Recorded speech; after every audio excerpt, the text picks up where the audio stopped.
बालिका उच्च माध्यमिक आदर्श विद्या मंदिर मालपुरा द्वारा संचालित ऑनलाइन क्लास में मैं गौरव शर्मा आपका स्वागत करता हूं।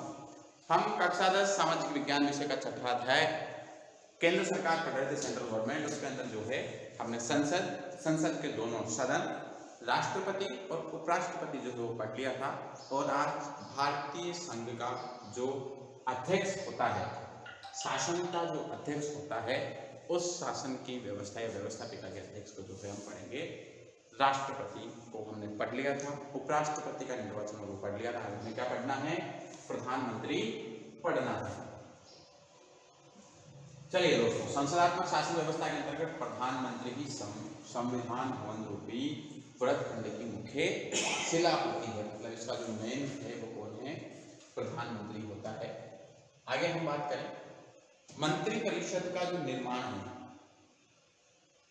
सबसे पहला इसका कार्य क्या है? मंत्रिपरिषद का निर्माण करना। प्रधानमंत्री जो है, राष्ट्रपति प्रधानमंत्री को शपथ दिलाता है। उसके बाद अपना पद ग्रहण करने के बाद प्रधानमंत्री का जो सर्वप्रथम कार्य होता है वो मंत्रिपरिषद का निर्माण करना होता है।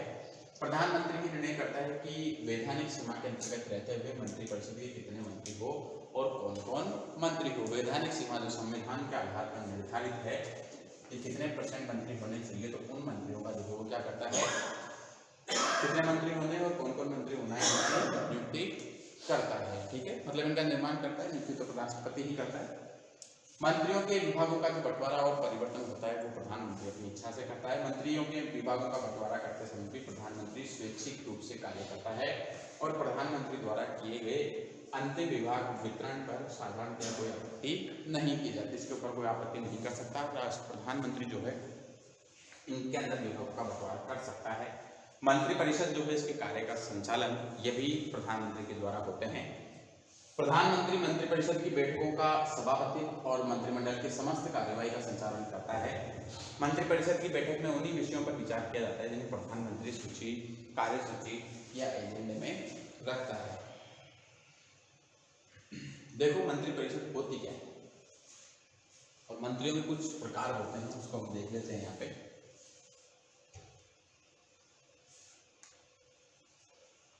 प्रधानमंत्री होता है, ये क्या करेगा? अलग अलग जो विषय होते हैं और अलग अलग जो हमारे मंत्रालय होते हैं उनके प्रतिनिधित्व के लिए मंत्रियों बनाता है। इनकी नियुक्ति करता है, मंत्रियों की नियुक्ति करता है। ठीक है, और ये जो मंत्री होते हैं इनके 3 प्रकार होते हैं। मंत्रियों के कितने प्रकार होते हैं? 3 प्रकार होते हैं। पहला जो मंत्री होता है वो होते हैं कैबिनेट मंत्री।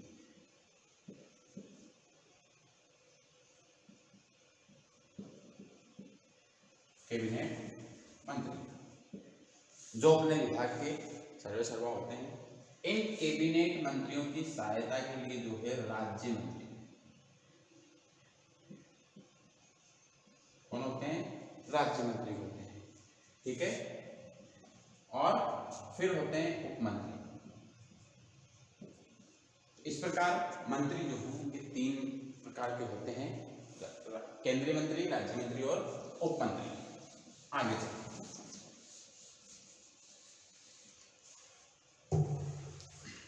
शासन के विभिन्न विभागों में समन्वय स्थापित करता है प्रधानमंत्री। प्रधानमंत्री शासन के समस्त विभागों के मध्य समन्वय स्थापित करता है, इससे कि समस्त शासन एक इकाई के रूप में कार्य करता है। लोकसभा का नेता एक समन्वय का स्थापित करता है, साथ ही राष्ट्रपति और मंत्रिपरिषद के बीच में कड़ी का कार्य भी कौन करता है? प्रधानमंत्री ही करता है।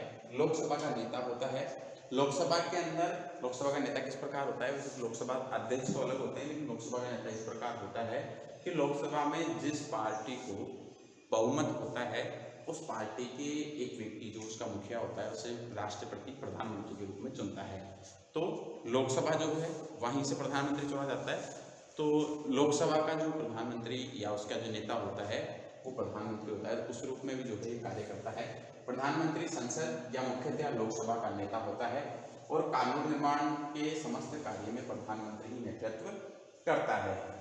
वार्षिक बजट सहित सभी सरकारी जो विधेयक होते हैं इनकी निर्देशानुसार तैयार किए जाते हैं। मतलब राष्ट्र प्रधानमंत्री के निर्देश के अनुसार ही बजट वगैरह सारी कुछ चीजें तैयार होती है। राष्ट्रपति का मंत्रिमंडल के बीच में समन्वय स्थापित करता है। एक प्रकार से पुल का कार्य करता है राष्ट्रपति और मंत्रिपरिषद के मध्य प्रधानमंत्री। सार्वजनिक महत्व के मामलों में राष्ट्र के प्रधान से केवल प्रधानमंत्री के माध्यम से ही संपर्क स्थापित किया जा सकता है। सार्वजनिक महत्व अगर कोई मामले होते हैं तो राष्ट्र का प्रधान जो हमारा राष्ट्रपति है उससे अगर किसी प्रकार की बात करनी है, संपर्क करना है तो केवल प्रधानमंत्री के माध्यम से ही जो है या इस प्रधानमंत्री रूपी सेतु के माध्यम से ही जो है उनसे संपर्क किया जा सकता है। वही राष्ट्रपति को मंत्रिमंडल के विषयों में परिचित कराता है और वही राष्ट्रपति के परामर्श को मंत्रिमंडल तक पहुंचाता है। अगर राष्ट्रपति किसी प्रकार का परामर्श हो तो उसे मंत्रिमंडल तक पहुंचाने का कार्य भी कौन करता है? प्रधानमंत्री करता है। और मंत्रिमंडल के अंदर कोई निर्णय वगैरह लिए जा रहे हैं उनकी सूचना राष्ट्रपति को देने का कार्य भी प्रधानमंत्री ही करता है। इसके बाद विभिन्न पद जो होते हैं वो प्रदान करना।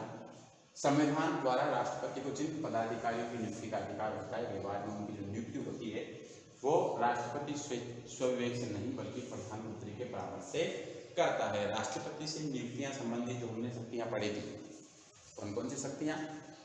मंत्रियों को नियुक्ति दिलाने का कार्य हो गया। उसके अलावा संघ लोक सेवा आयोग जो है उनके अध्यक्षों को नियुक्ति देने का कार्य हो गया। उसके बाद विदेशों के अंदर हमारे जो राजदूत होते हैं उनका, सर्वोच्च न्यायालय और उच्च न्यायालय के जो मुख्य न्यायाधीश होते हैं उनकी नियुक्ति से संबंधित कार्य, और जो हमारे राजनयिक हुए गए। इसके अलावा भी कुछ महत्वपूर्ण जो पद हैं जैसे अटॉर्नी जनरल वगैरह का हो गया, तो इनको या जो हमारे होता है उनकी नियुक्ति का जो कार्य होता है वो कौन करता है? प्रधानमंत्री की सलाह से राष्ट्रपति करता है। ठीक है, हमारे जो केक के अध्यक्ष होते हैं उनकी नियुक्ति वगैरह का सारा कार्य, महालेखा परीक्षक की नियुक्ति का कार्य भी कौन करता है? प्रधानमंत्री की सलाह से राष्ट्रपति करता है। इसके बाद आती है हमारी मंत्रिपरिषद।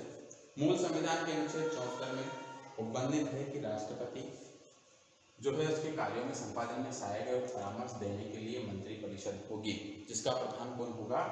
प्रधानमंत्री होगा। भारतीय संविधान के भाग 5 इसमें संसद है, उसके अंदर अनुच्छेद 74 के अंदर उपबंध है कि राष्ट्रपति जो है वो अपने सारे कार्य संपादित करेगा। उसमें सहायता के लिए और परामर्श के लिए मंत्रिपरिषद होगी, और उस मंत्रिपरिषद का जो प्रधान होगा उसे क्या कहते हैं? प्रधानमंत्री के नाम से जाना जाता है, प्रधानमंत्री होगा। संवैधानिक रूप से भारतीय संविधान द्वारा समस्त कार्यपालिका शक्ति राष्ट्रपति में निहित मानी जाती है, और राष्ट्रपति को सहायता एवं परामर्श देने के लिए प्रधानमंत्री के नेतृत्व में मंत्रिपरिषद की व्यवस्था की गई है। लेकिन संविधान द्वारा अपनाई गई संस्थात्मक शासन व्यवस्था में राष्ट्रपति एक संवैधानिक शासन मात्र है, और वास्तविक रूप से कार्यपालिका कौन है? समस्त जो कार्य अपने समस्त सत्ता, सहायता और परामर्श देने वाली जो समस्त शक्तियां किसमें निहित होती है? मंत्रिमंडल में निहित होती है। हमारे यहाँ पर संसदात्मक शासन व्यवस्था अपनाई गई है, मतलब नाममात्र कार्यपालिका अलग और वास्तविक कार्यपालिका अलग, सरकार का मुखिया अलग और राष्ट्र का मुखिया अलग। ठीक है, तो राष्ट्र का जो मुखिया है वो तो हमारे कौन हो गया? राष्ट्राध्यक्ष, राष्ट्रपति हो गया, और सरकार का जो मुखिया है वो प्रधानमंत्री। तो मंत्रिपरिषद जो है वो सारे कार्यों का संचालन करती है, और नाममात्र का जो संवैधानिक शासक होता है वो कौन होता है? राष्ट्रपति होता है। इसके बाद मंत्रिपरिषद का जो गठन है वो किस प्रकार होता है, किसके द्वारा किया जाता है, इसको हम देखें।